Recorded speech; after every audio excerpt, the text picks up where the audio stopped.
I try to settle in places they can't reach very easily. They have all sorts of gateways to Earth in the old world, but in the new world they need oak, ash, and thorn to make the journey, and those trees don't grow together too often in Arizona. I have found a couple of likely places, like the White Mountains near the border with New Mexico, and a riparian area near Tucson. But those are both over 100 miles away from my well-paved neighborhood near the university in Tempe. I figured the chances of the Fae entering the world there and then crossing a treeless desert to look for a rogue druid were extremely small. So when I found this place in the late 90s, I decided to stay until the locals grew suspicious. It was a great decision for more than a decade.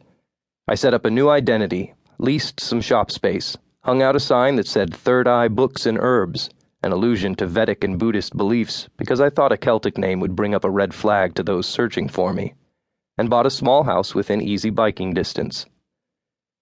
I sold crystals and tarot cards to college kids who wanted to shock their Protestant parents, scores of ridiculous tomes with spells in them for lovey-dovey Wiccans, and some herbal remedies for people looking to make an end run around the doctor's office. I even stocked extensive works on Druid magic, all of them based on Victorian revivals, all of them utter rubbish, and all vastly entertaining to me whenever I sold any of them. Maybe once a month I had a serious magical customer looking for a genuine grimoire, stuff you don't mess with or even know about until you're fairly accomplished. I did much more of my rare book business via the internet, another vast improvement of modern times. But when I set up my identity and my place of business, I did not realize how easy it would be for someone else to find me by doing a public records search on the internet. The idea that any of the old ones would even try it never occurred to me. I thought they'd try to scry me or use other methods of divination, but never the internet. So I was not as careful in choosing my name as I should have been. I should have called myself John Smith or something utterly sad and plain like that, but my pride would not let me wear a Christian name. So I used O'Sullivan, the anglicized version of my real surname, and for everyday usage I employed the decidedly Greek name of Atticus. A supposedly 21-year-old O'Sullivan who owned an occult bookstore and sold extremely rare books he had no business knowing about was enough information for the Fae to find me, though. On a Friday, 3 weeks before Samhain, they jumped me in front of my shop when I walked outside to take a lunch break. A sword swished below my knees without so much as a "have at thee," and the arm swinging it pulled its owner off balance when I jumped over it. I crunched a quick left elbow into his face as he tried to recover, and that was one fairy down, 4 to go. Thank the gods below for paranoia. I classified it as a survival skill rather than a neurotic condition. It was a keen knife's edge, sharpened for centuries against the grindstone of people who want to kill me. It was what made me wear an amulet of cold iron around my neck, and cloak my shop not only with iron bars, but also with magical wards designed to keep out the Fae and other undesirables.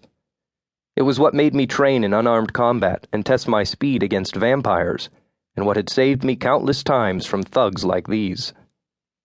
Perhaps thug is too heavy a word for them. It connotes an abundance of muscle tissue and a profound want of intellect.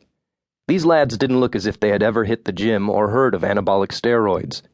They were lean, ropey types who had chosen to disguise themselves as cross-country runners, bare-chested and wearing nothing but maroon shorts and expensive running shoes.